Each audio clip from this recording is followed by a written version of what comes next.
833-288-EWTN. That's 833-288-3986. If you're listening to us outside of North America, please dial 1 and then 205-271-2985. If you're watching us on TV today, the best way to get in touch for you is going to be via email, ctc@ewtn.com, ctc@ewtn.com. Charles Beery is our producer. Matt Kaminsky is our phone screener. Jeff Burson handling social media for us. If you want to ask a question via YouTube or Facebook, we are streaming there right now. Just put your question in the comments box. Jeff will see that. He will shoot it to us here in the studio. Hopefully we can get your question answered on today's program. Again, the phone number 833-288-EWTN.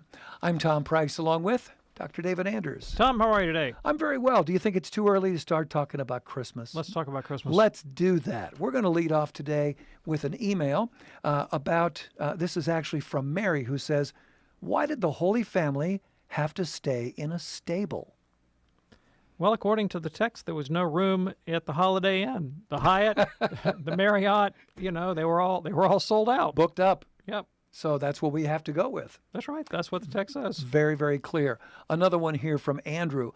Dr. Anders, what is your favorite part of Christmas as a Catholic? It's a good question. Honestly, for me, I love the liturgy, but my favorite way of celebrating the holidays is to spend time with my family. So, And it's been that way since long before you were a Catholic. that's true. That's true. Nothing's changed there. Okay, very good. And this one now from Elizabeth. Why do Catholics celebrate more than one day of Christmas? Because it's a really important feast, and we like to celebrate it for a long time. I mean, there's the way liturgical feasts develop is somewhat arbitrary. I mean, it's not like it's written in divine revelation that you must do it this way, but from the heart of the Christian faithful, our joy in the Incarnation compels us to give thanks, and this is an incredibly important feast. Easter also is a whole season, and so we celebrate these two seminal events in the life of our Lord, His birth and His resurrection from the dead, which are the bookends of our salvation, by making them particularly important parts of the liturgical calendar. A lot of our non-Catholic listeners may not be aware that Christmas is actually a season. And God bless you. Yeah, thank you. It's a season of sneezing, too. Well, there is that, yeah. So it's actually a season. That's right. It's the Christmas season. And how long does it go? You tell me, Tom, how long does it go? My understanding is the octave of Christmas goes for 8 days. That's what I believe is right. All right, very good. Interesting question here now. This is from James, an email that we received. If Genesis is considered a myth to illustrate man's relationship to God, how does one interpret original sin? Was original sin an actual event or an allegory? And if an allegory, how might one explain the need for baptism to wash away original sin? Yeah, thanks. I appreciate the question. So let's be real clear the way we use our terms. First of all, if you refer to Genesis as a myth, we're not saying that it's untrue. And a lot of times when people use the word myth, that's what they mean. They mean, oh, that's just a myth. Like, you don't have to take that seriously. But myth, the word myth can also be used with reference to a genre of literature, right? Namely, archetypal stories about human or natural origins that are meant to orient people or a people group in the world morally, right? In that broader sense of myth, doesn't necessarily involve something being factually untrue. And I'm trying to think if I can come up with an analogy. Sure. I mean, if you think about, say, some of the heroic deeds of maybe some of the founders or great civil rights leaders from American history, we can talk about those events taking on a kind of mythic significance in that they're impressed upon the consciousness of the nation and they form our moral imagination and our relationships. That's really what we mean by the word there. Okay. And, so I'm not aware that anywhere in magisterial literature that declares that Genesis is a myth in either one of those senses of the term, but biblical scholars often note the similarities between the genre of Genesis and the genre of what is obviously mythic literature from its surrounding cultures, in particular the Epic of Gilgamesh from Babylonian culture, which probably predates Genesis, and there seems to be some relationship between the two texts, possibly a direct literary influence, maybe indirect literary influence, but they're clearly speaking the same language and they're speaking to similar cultural audiences. So the use of that term is not inappropriate with respect to Genesis. Now, the question you raise about original sin is a very good one, and in point of fact, this is the point that Pope Pius XII put his finger on in his famous encyclical Humani Generis, that dealt not with the literary genre of Genesis, but its relationship to natural science, and in particular to the theory of Darwinian evolution. And what Pope Pius said was, whatever Catholic scholars and scientists do with the book of Genesis, and he sort of granted them wide leeway to go where the evidence leads, he says, wherever you go, you have to keep in mind this preeminent truth of the doctrine of our redemption in Christ and the problem of original sin. So the theories could abound about how you can reconcile original sin with different accounts of human origins, whether based on the literary genre of the text or what science and anthropology might reveal. And any different number of theories could be allowable to a Catholic, provided they preserve the uniqueness of our redemption in Christ from the curse of original sin. James, thank you so much for your email. If you would like to send us an email for a future show, I'd love to hear from you. Our address, ctc@ewtn.com, ctc@ewtn.com. We try to tackle a few emails on each of our live programs, and then once a month or so, we'll jump into the mailbag, answer a whole passel of questions. Again, the address, ctc@ewtn.com. Also a great way for those of you watching on TV today to get in touch with the program. Hey, we're taking your calls today, and if you have a question about Christmas, the Christmas season, Advent, or anything along those lines, or maybe you'd like to explain to us what is stopping you from becoming a Catholic, do give us a call at 833-288-EWTN. That's 833-288-3986 for Call to Communion.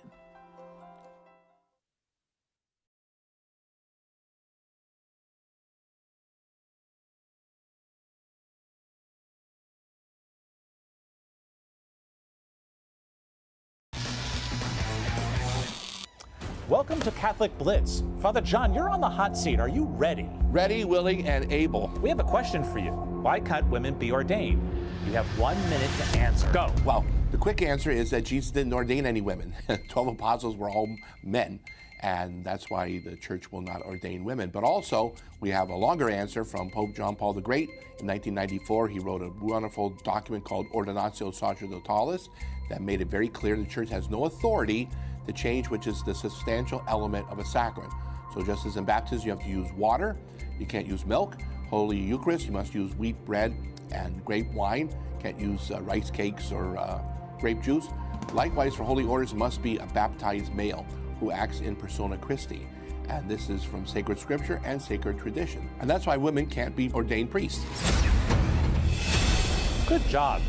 See you next time on Catholic Blitz. For over 40 years, EWTN has been praying with and for people throughout the world. Today, we want to pray for anything that weighs on your heart. Send us your prayer request at EWTN.com/prayer.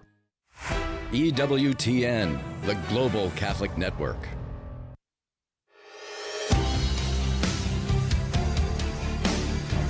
It's Call to Communion with Dr. David Anders here on EWTN. If you are ready, let's go to the phones now at 833-288-EWTN, beginning today with Kathy in Melbourne, Florida, listening on the great longtime partner of ours, Divine Mercy Radio. Hey there, Kathy. What's on your mind today? Well, I was wondering, what is the church's position on pets that die? I had an 11-year-old ask me. Yeah, thanks. I appreciate the question. So the church, and for that matter, philosophy, confirm that to be alive in any respect is to be possessed of a soul. And so in Catholic philosophy, plants have souls, ants have souls, dogs and cats have souls, humans have souls, but only human souls are immortal. So the animal soul dies with the animal. It disintegrates with the animal. It no longer has any existence.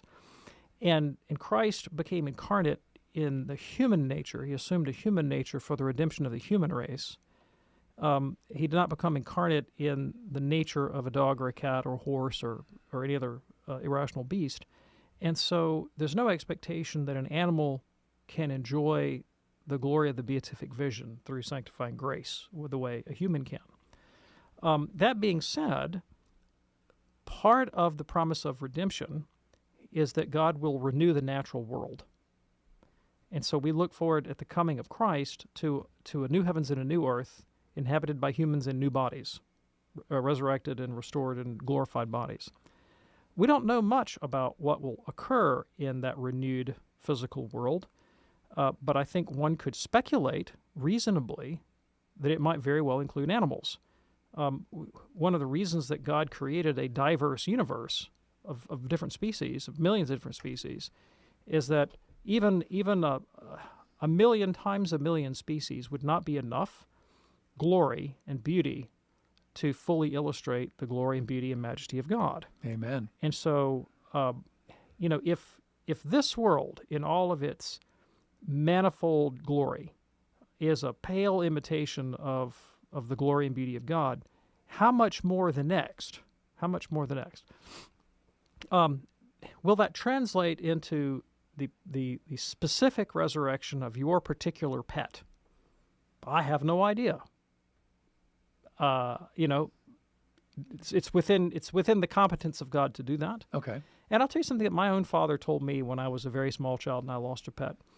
He said, David, if it were necessary to your happiness for God to resurrect that pet, then I'm sure he would. Ah. Kathy, is that helpful for you?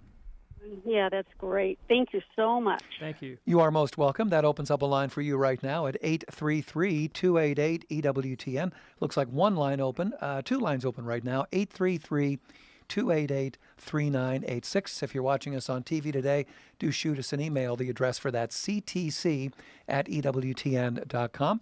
Let's go to Sheila now in West Des Moines, Iowa, listening on the great Iowa Catholic Radio, listening on their app there. Hey, Sheila, what's on your mind today? Hi, I have a question about a scripture verse in Luke. It's Luke chapter 17 and verses 34 through 37. And it's just one of those things that I kind of wonder about as a Catholic. I mean, I don't wonder. I know we don't get raptured. But, I have conversations with Protestants who think that we do. And all the sources that I've looked at to try and figure out exactly what does that verse mean. Two will be in the field and one will be taken and all of that. Sure, I can help you. So I appreciate the question. So there are really just a couple passages of Scripture that our Protestant friends believe conform to their view of the so-called rapture. They are mistaken.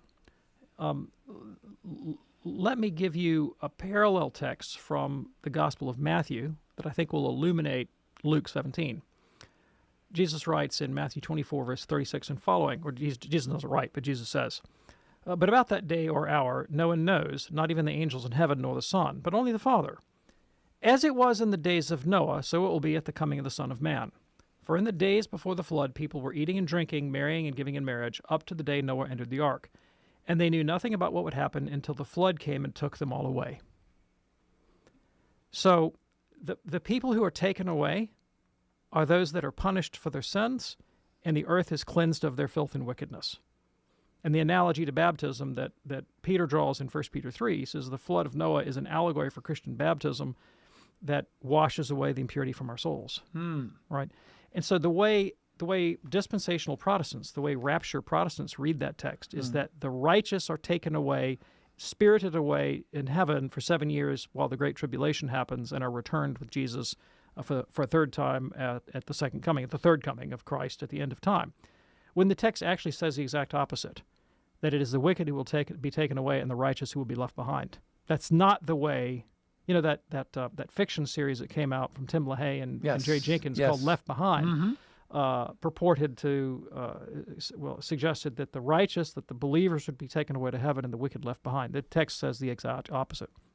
The other text that you'll sometimes hear dispensationals cite is 1 Thessalonians 4:17. After that, we who are still alive and are left will be caught up together with them in the clouds to meet the Lord in the air, and so we'll be with the Lord forever. All right, so they cling on to that business about being caught up into the clouds. They say, see, aha, yes, we're being raptured, see that? And they don't just read to the end of the verse, which says, "And will be with the Lord forever." Now, that's not the position that the dispensationalists take. They think the being caught up in the clouds is for the 7-year period of tribulation on earth, at which time they'll be returned to earth with Jesus to set up his messianic kingdom in Jerusalem. So Catholics don't deny that at the final return of Christ at the end of time, that we'll be caught up in the air. That's what the text clearly says. That's not the Protestant doctrine of the rapture, which has a much more elaborate eschatology that imagines all kinds of things like the restoration of the state of Israel, the secret coming when he raptures true believers only to bring them back, theories about the interpretation of Old Testament prophecy. All that plays into the Protestant doctrine in a way that is extremely ad hoc and certainly not the Catholic belief. Might refer you, Sheila, to our website, EWTN.com, EWTN.com. A lot of good information there on the rapture, as well as our partners at Catholic Answers, their website, Catholic.com. Sheila, thank you so much for your call today. It's Called to Communion here on EWTN. Actually doing a bit of a Christmas show today, so if you have any questions related to Advent, the Christmas season, anything along those lines, or your regular questions, love to hear from you at 833-288-EWTN. That's 833-288-3986. Let's go to Columbus now and talk with Joan, listening on the Blowtorch St. Gabriel Radio. Why do we call it the Blowtorch? Because it covers almost the entire state of Ohio. Fantastic signal. Hey, Joan, what's on your mind today? Hi. Hello, Dr. Anders. Hi. In a situation where a young adult would say Catholics can't marry in the church unless you agree you'll have children and you'll raise them Catholic, and they say the church is not taking into consideration the hardships that parents might face. The church is more concerned about keeping their numbers up. With that in mind, and being careful that I don't come across as preachy, my question is, what is a good explanation of Catholic teaching when it comes to children? Sure, thanks. I appreciate the question. So it's really this kind of, I've heard this charge before, of course, and it's important to keep in mind that the Church's ethic on human sexuality did not emerge in the modern period. It emerged in Antiquity. It is as old as the Church itself, and so this is the position that the Church Fathers took. You can find this in the 2nd and 3rd century. Every time that you get a discussion of human sexuality in Christian antiquity, it falls along the very same lines that we have today. No contraception, no abortion, no sex outside of marriage, indissolubility of Christian marriage, the whole panoply of Catholic doctrine is there from the very beginning. And the interesting thing is, in the context of 2nd century, 3rd century, 4th century, late antiquity, the Catholic position was understood by their pagan contemporaries to not be pro-life, but to be very pro-death, to be anti-life. And I'll explain why the pagans thought the Catholic position was anti-life and not pro-life. Because in the pagan world at that time, of course, the infant mortality rate was extremely high, and the life expectancy was very low. And just to keep the population steady, not the Christian population, but the human population, just to keep the population of the Roman Empire static, not growing, but just static, you typically had to have women marrying extremely young at, 12, 13, 14 years old, and they would need to bear as many children as they physically could, and each woman had to bear at least 4 kids just to keep the population steady. Wow. Because so few of them would survive, right? I was reading a biography of Marcus Aurelius, the emperor, and, to the extent that anybody had health care in those days, you could imagine the emperor probably had pretty good health care. And I think he had, I'm going to get this wrong, but he had a significant number of siblings. I think only 2 of them survived infancy. Really? And that's very common. I mean, you could read about British kings. Again, best health care and food resource availability that you could have in that period of time, and yet very few children would come to adulthood. And so in that environment, it's necessary to marry those girls off and get them pumping out babies. And of course, girls in the Roman Empire were not regarded as sovereign individuals, but as property of fathers and husbands. Along comes the Christian Church. What does the Christian Church say? First of all, women can't be forced to marry against their will, and any forced marriage is invalid, and it is perfectly legitimate. In fact, it's preferable for women not to marry, but to pledge their virginity to Christ. And in a population that could not afford to let anyone miss out on the opportunity to procreate, The Catholic Church actually said procreation is the lesser of two options. It's a good, but it's a lesser of two goods. So St. Jerome, who was a particularly big fan of virginity, said marriage brings forth children for this earth, but virginity for the next life. Right? That was the Christian sentiment. Wow. And so the pagans looked at the Christian position and said, "You guys are destroying the population with all this advocacy of virginity, and for that matter, continence and celibacy." Another thing that Christians taught was that men should be held to the same standards of chastity and modesty that women were. Again, that was totally unheard of. The pagan position was that women had to be faithful to their husbands, but men could do whatever they darn well pleased.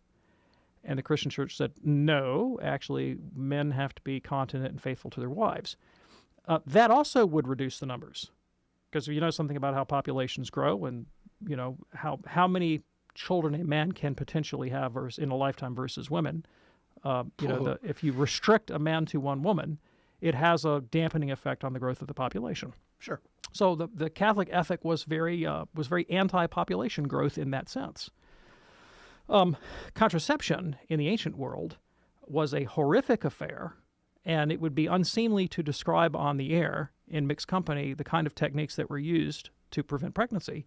But let us say that they were not at all good for the female body. They were not at all good for the female body. Abortions also were not at all good to the female body. And they're bad for female bodies now. They were horrifically bad then. And when the Catholic Church said, you cannot abort your children and you cannot practice contraception, the women were the first people in line to sign up for becoming Catholic, because they said, finally, somebody regards our bodies with dignity and respect, and we're not forced to undergo these horrible, awful procedures that often end in our death or dismemberment. And moreover, we don't have to marry against our will. So it's a very, very different social context, and yet the very same ethical teaching. But given the rationale here is the dignity of the human person, the dignity of women, the dignity of children, the sexual integrity of men, that was radical. It was iconoclastic. It was against the social norms. But those very same teachings today are regarded as reactionary and conservative and anti-women.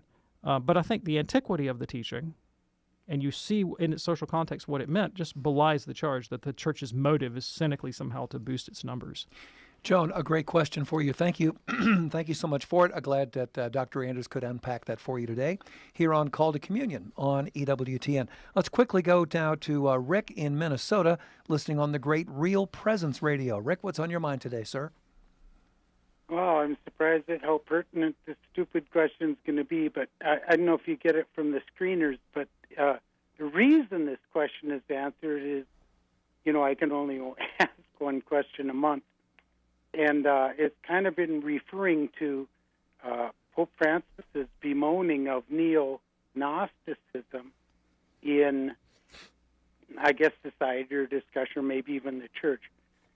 We both know that Gnosticism breaks both ways. You got the Nicolaitans on the one hand and the Manichaeans on the other. So that's the basis of this question. The question is simply this: is it not the case that Mary was not holy because she was the virgin, but that she was the virgin because she was holy? Okay. Yeah, thanks. I appreciate the question. I understand the distinction that you're drawing.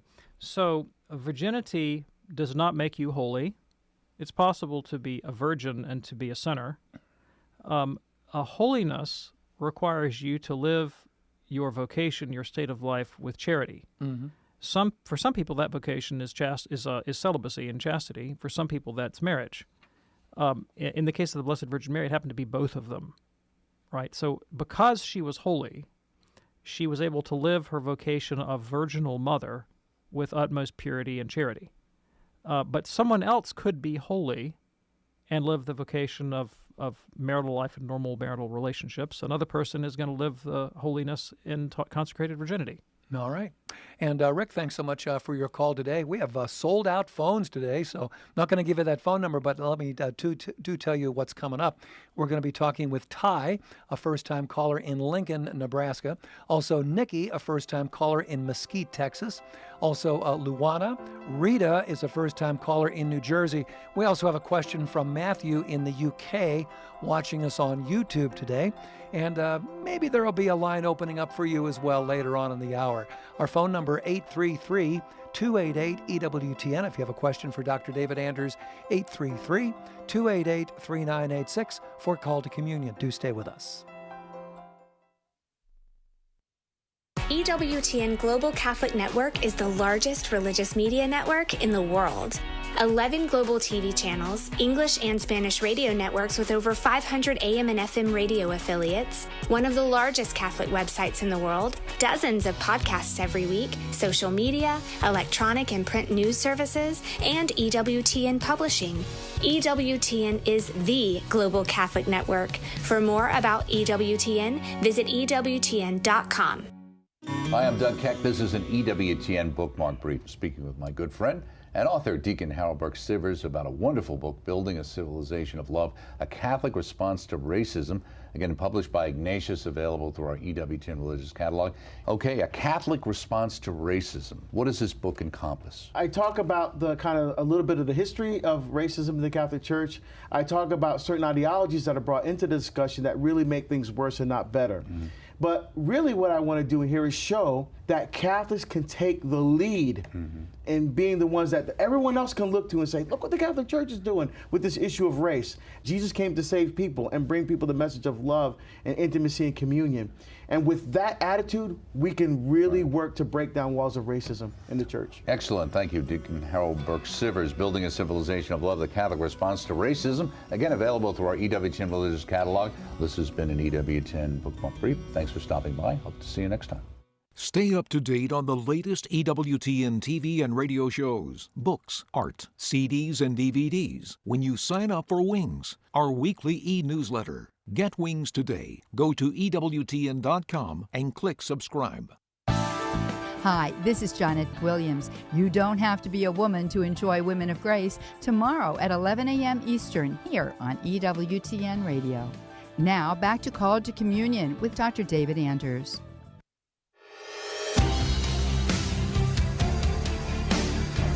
Glad you're with us for Call to Communion here on EWTN. We actually do have one line open up. How about that? 833-288-EWTN. If you have a question for Dr. David Anders, 833-288-3986. Matthew watching us in the UK today via YouTube. Matthew says, hello, my non-Catholic wife continues to struggle with the church's hard stance on sexual sin.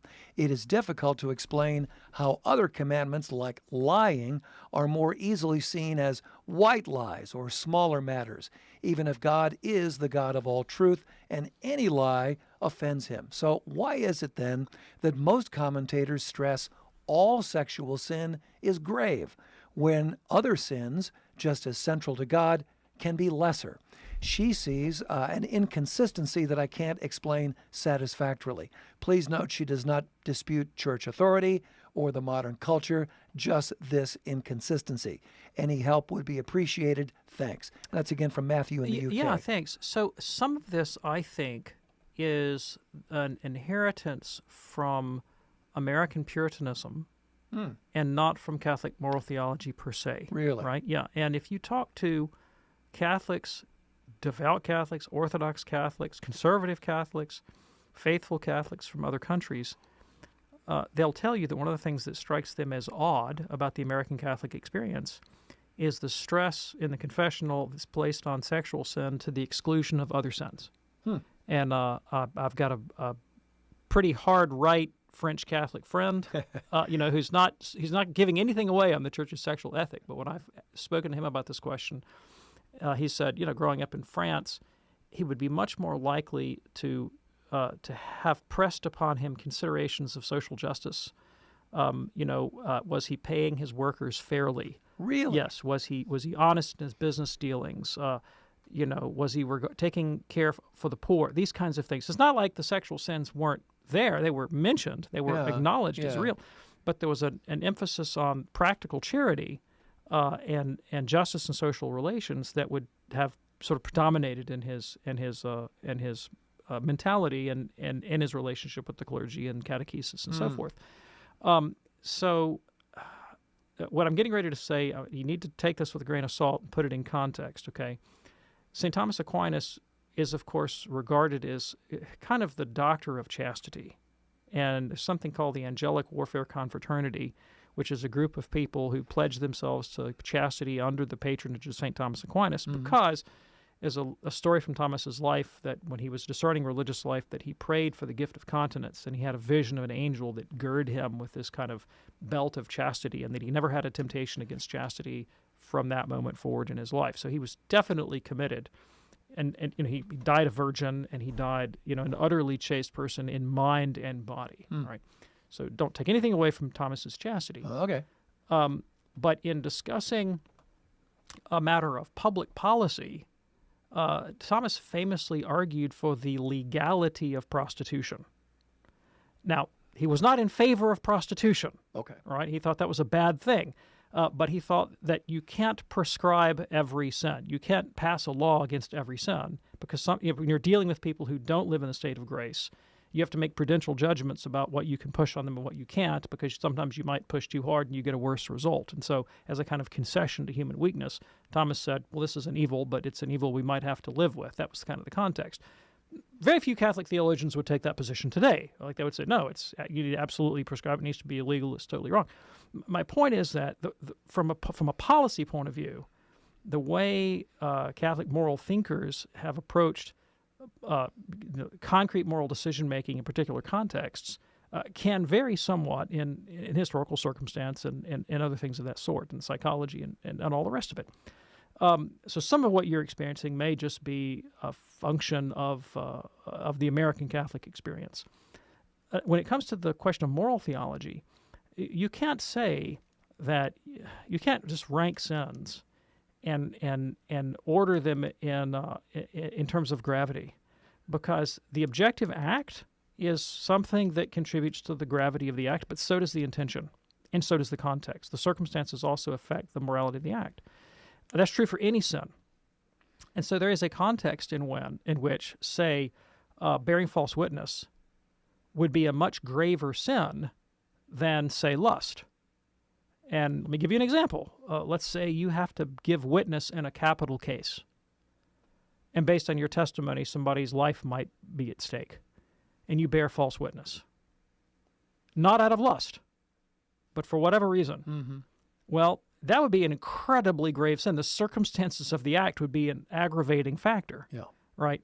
Versus, some 13-year-old guy in his algebra class looking at the girl in front of him, right? I mean, he needs to keep his eyes to himself, but there's clearly it's not commensurate in terms of gravity.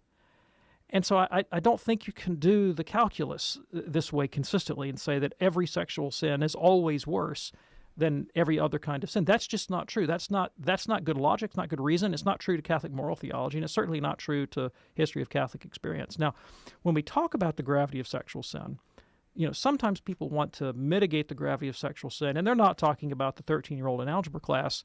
They're really talking about gross violations of human dignity. We're talking about, adultery and fornication and pornography and prostitution and things that are really, really demeaning to the human person. And there, the gravity of the sin really is related to the sacredness of the persons that are involved. And there's nothing like sexual immorality for devaluing the person and leading to wrecked lives. So you can't separate the act from the consequences that it will. I mean, we're not consequentialists, but you look at when you instrumentalize the human person in this way and treat them as an object for your own gratification, the damage to the human soul can really be incalculable. Can't even imagine. Wow. Matthew, we hope that's helpful for you and for your wife as well. Thanks so much for watching us in the UK today on YouTube. Call to Communion here on EWTN. Let's go now to Ty, a first-time caller in Lincoln, Nebraska, watching us also on YouTube today. Hey there, Ty. What's on your mind today, sir? Good afternoon, gentlemen. My question is, how are we to understand graven images And what do you say to the charge from Protestants that Catholics are guilty of idolatry for having statues of Jesus and the saints? Yeah, thanks. I appreciate the question. So I would encourage such people to read the biblical law ordering the construction of the tabernacle and then again Solomon's temple. And if you read that law that God laid down for Moses and then for Solomon, you'll find that the Israelite place of worship where they offered sacrifice to all holy God was replete with images of creatures. Replete. And of course, famously, the Ark of the Covenant itself was covered by images of cherubim, winged creatures with their wings outstretched over the mercy seat, right? There were curtains embroidered with imagery. There were statues. There were paintings. There was embroidery of fictitious animals, of real animals, of angels, even of pomegranates. Wow. I don't know what, God seems to like pomegranates in religious architecture, religious decor. And so I don't see how anybody can read the Bible and walk away with the idea that it is illegitimate to make use of religious imagery in Christian worship. I mean, that's just not consistent with the Bible, which actually mandates that you do just that. The event of the incarnation even more so changes the dynamic. And this is what the Seventh Ecumenical Council was all about after the iconoclastic controversy, that because Jesus Christ because the second person of the Trinity assumed a human nature, that human nature becomes visible, tangible, tactile, auditory. I can interact with it sensibly. Now, if there's an argument against depicting the divinity, it would be because the divinity is ineffable. But the humanity of Christ is not ineffable. I mean, what we have seen with our eyes, what we have touched with our hands, this we proclaim to you concerning the word of life. That's what John writes, right? That it's precisely his ability to be sensed, touched, felt, smelt, encountered as a tangible material object that makes the incarnation so significant. And so the icons and the use of icons is keyed very much to this realization that the incarnate Lord is incarnate and entered into space and time with us. If I can't depict it, then I make it something other than a human nature, right? And so we really glory in our ability to depict Christ in his integral humanity. Now, to the charge that we worship objects of this sort, we clearly don't. We clearly don't worship them. We venerate them. And, I don't think it's significantly different from, it's maybe different in quantity, but not qualitatively different from, the kid who puts, a poster of his favorite sports star or musician up on his wall when he's 13 years old. I'm going to make a little revelation here. When I was 13 years old, I had a poster of Eddie Van Halen on my wall. Wow. Because I aspired to be able to play guitar like Eddie Van Halen. How's that working for you, by the way? Well, the fact that I'm sitting here with you, Tom Price, is pretty good evidence that I never acquired the ability to play guitar the way Eddie Van Halen did. Right? But that was, and I probably somewhat imprudently venerated the example, if not, sure, of Eddie Van Halen. And then looking up at his poster reminded me of my aspiration, and I would pull out my Kramer guitar and start jamming and, all the rest of it. And that's what we do with images of the saints, because while aspiring to be Eddie Van Halen might have been somewhat beneath my dignity, aspiring to the likes of St. Augustine or St. Thomas or Mother Teresa or even the Blessed Virgin Mary, St. Joseph, that's that's infinitely appropriate to the human aspiration. Sure. What about this modifier word, graven? Is that a factor in any of this? No, not. I mean, Solomon had to make graven images. Moses commanded making graven images for use in Israelite worship. They just didn't offer sacrifice to them. Okay. And we don't offer sacrifices to images of the saints. And for that matter, I never even offered a sacrifice to the image of Eddie Van Halen. Well, there you go. Ty, is that helpful for you? Yeah, thanks so much for what you do, and I love a good pomegranate too. Well, there you go. Ty, thanks so much for your call today. It's Called to Communion here on EWTN. If you want to hear some timeless teaching, you can't do any better than Mother Angelica Live Classics, which we bring to you Tuesday nights, 8 p.m. Eastern on EWTN radio and television, where you can hear our foundress, Mother Angelica, sharing her timeless wit and wisdom. Love these shows. They are fantastic. Again, Tuesday evenings, 8 p.m. Eastern on EWTN radio and television. We also encore each of those shows several times over the weekend. Here now, Nikki. Let's see, Nikki is a first-time caller in Mesquite, Texas, listening on Spirit Catholic Radio app. Hey, Nikki, what's on your mind today? Hey, hope you're doing well. Hey, I'm dating my boyfriend, and he's Catholic, and I'm currently going through RCIA and everything. And he had mentioned that he doesn't open Christmas presents on Christmas, so I needed to let my family know. But I was wondering, is that something common that Catholics do, or is that just him? So I appreciate the question. I'm Catholic. The problem I have in my house is that typically my wife starts giving out the Christmas presents like a week in advance. Ooh. I mean, she keeps trying to break them open. She's so anxious to give them out. And so we would never last. We would never last if we had to wait till the day after Christmas. Absolutely not. Is she a box shaker? Does she like to shake the box? Oh, she doesn't like to get gifts. She's a gift giver. Gotcha. It's all about getting something and putting it in somebody else's hands, and then she's dying with anxiety until they've opened it. That is so cool. Nikki, thank you so much for your call today. Here's Jamie now, a first-time caller in North Carolina, watching us on YouTube as well. Jamie, what's on your mind today, sir? Hey, I'm currently an RCIA student, and the more that I dig into what's happening in Vatican, the more that I'm worried about outside unwarranted influences in the church, especially considering with what happened to Bishop Strickland, for example. I look back at things like the Quo Primum. I look at the Nostra Aetate, and I just wonder, where is the church heading? And are these things that new Catholics should be worried about? Okay. I can speak to that. So, the way you framed the question is a little bit different from the way you framed it to the call screener. That's okay, but I had actually sort of been getting my head together to answer the question slightly differently with an emphasis on the baptism of transsexuals and homosexuals. I think that was one of the concerns that you raised. And I wanted to draw your attention to an article that I just noticed today from Monsignor Charles Pope, who is a friend of EWTN's and a frequent contributor, on his blog from, actually it's a little bit older. It's from November 14th, but I just found it today, on quote-unquote trans baptisms, a pastor's response to the recent Vatican document, right? And Monsignor Pope is nobody's idea of a radical liberal or a leftist, No. And the thing about church documents is you kind of have to speak churchese to know how to read them, right? And they're written, with legal precision oftentimes. And so if you don't know the vocabulary and the form, you may misinterpret.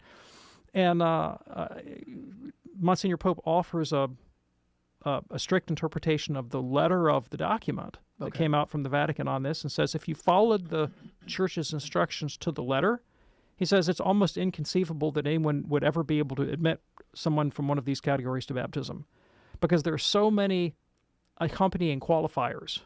Like you can do this if da-da-da-da-da-da-da-da-da-da-da. And to actually hit all those qualifiers reduces the scope of its applicability to almost zero. Mm-hmm. And so, for instance, it presumes that someone who presents themselves for baptism has the intention of professing the Catholic faith in its entirety and living according to Catholic moral teaching, right? Yeah. Now, clearly, and I'm speaking a little bit off the cuff here because I haven't reread the document and I need to go into it a little bit more depth to say what I'm going to say, but clearly, it's possible to, let's say, have a certain psychological orientation towards the world that may have led you to make some ill-advised medical decisions in the past, right? And to not be completely healed of either one of those conditions, and yet have the disposition to do God's will. And, the barrier of entry to baptism is necessarily much lower than, say, the barriers of entry to, say, ordination. And baptism is the rite that brings people into the life of the church, not the sacrament that automatically perfects them for the beatific vision, unless you happen to have the good fortune to die right after baptism. Yeah. Right? It puts you on the path, but the course of the Christian life presumes perfection and holiness through arduous asceticism and contemplative prayer and a life of good works. Right? So just go read that document, get yourself contextualized. I don't want to say too much about recent ecclesial action against a particular American bishop, but I will, because the church itself hasn't said too much about it. Right. But I will say that the way that event has been spun in certain media outlets does not give voice to a lot of voices that need to be heard on that issue. Right. And so if you I don't want to say too much. I'm trying to be very cautious here. Sure. But there are always two sides to every story. Put it that way. Okay. And to allow yourself to be caught up in propaganda and an ideological narrative from either point of view is ill-advised, right? And so I'll say what I say. On the question of where is the church headed, I hesitate to speak for the Pope, right? Because he's the Pope, he'll speak for himself. But I have been a Francis observer for 10 years, and I think that I have got an interpretation of Francis' pontificate based in the documents, and another interpretation of Francis' pontificate that's not contradictory, it's not incompatible with the one from the documents, but is different based on, let's say, his off-the-cuff statements given in airplane interviews and such contexts. Okay, Sure. Let me speak to the one from the documents first, which, of course, is the authoritative one. That's the one that lays down law and sets policy and principle for the church. From the very beginning, Pope Francis signaled in his apostolic exhortation, Evangelii Gaudium, that the way we have been doing church in recent decades, or maybe even centuries, has failed to reach many people with the truth of the gospel and has alienated others. And I think that's beyond question. I mean, when I look at, say, the Pew Research data on the number of people who leave the Catholic Church, and this has been a perennial concern of mine. I mean, I've studied this issue sociologically and personally and pastorally for years, and I'm very conscious. I mean, one of the most frequent calls we get on this show is, Dr. Anders, how can you help me get my brother, sister, mother, son, grandson, child, friend back in the Catholic Church? Yeah. It's an enormous problem. And most of those people who leave, if you survey them and say, why did you leave the Catholic Church? They'll say, well, I left the Catholic Church because my spiritual needs were not being met, which means that the church is failing to transmit the patrimony of Catholic tradition and the deposit of faith and the riches of the sacraments and our spiritual traditions in a way that those people can assimilate. If they could, they wouldn't have left. They wouldn't. Their spiritual needs would have been met, right? There are pastoral failures within the Catholic Church. That's evident. I've experienced them myself. Okay, I know this firsthand. Challenging Catholics to think creatively about apostolate so that they can find ways to get out of the status quo, go to the margins, that is, to people that are not currently being served by the Church's pastoral ministry, and to reinvigorate those who are, strikes me as really good pastoral sense. Some of the particular problems that Francis has harped on, that he thinks are impeding apostolate, two in particular, what he calls neo-Gnosticism and neo-Pelagianism. And in the current context, I think by neo-Gnosticism he means a way of approaching religion that thinks that if I hold the right system of ideas in my mind, then I've done what I need to do.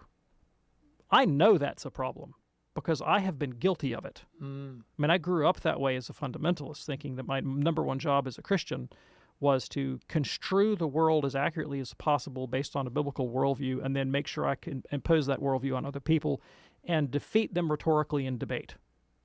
Right? That my job as a Christian was to get other people to think like me because I had all the answers. And I have encountered that same spirit in circles of the Catholic faith. From where I sit now at 53 years of age and having been Catholic for 20 years and having studied the Gospels and the life of Christ and the fathers of the Church, I now think that's misconstruing the goal of the Christian life, which is not about, can I impose my worldview on other people? It is, can I myself come to see the other person as Christ sees him? Can I be transformed in charity so that I see the world through Jesus' eyes? And so I would agree with Pope Francis that neo-Gnosticism distorts the real message of the gospel, which is that I be transformed in love, not that I rhetorically defeat people in debate. Right? The other one is what he calls neo-Pelagianism, which is the belief that I can set up a system of religious activity, be that liturgical, be that devotional, be that activist, whatever your thing is in Catholic life, and that I can equate doing my job as a Christian with manifesting and recapitulating and perhaps propagating this system of religious behavior.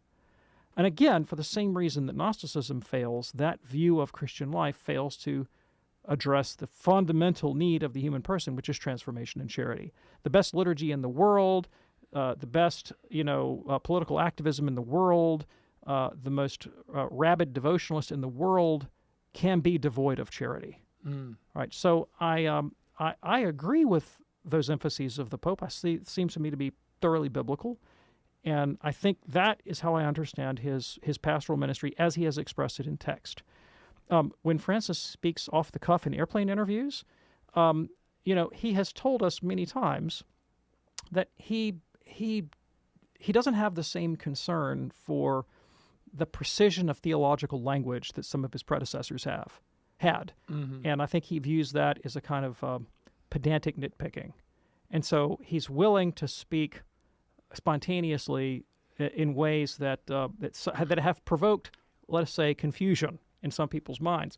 We all recognize that's part of his personality and part of his pontificate. But I read that in light of what I think his positive pastoral vision is that's been expressed in his encyclicals and his apostolic letters, and is something that I think the Church should very much get on board with, first of all, because he's the Holy Father, and second of all, because I think he's right. Yeah.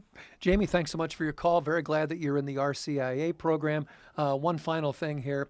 Stick with the sources that you trust. EWTN, National Catholic Register, Catholic News Agency, EWTNnews.com.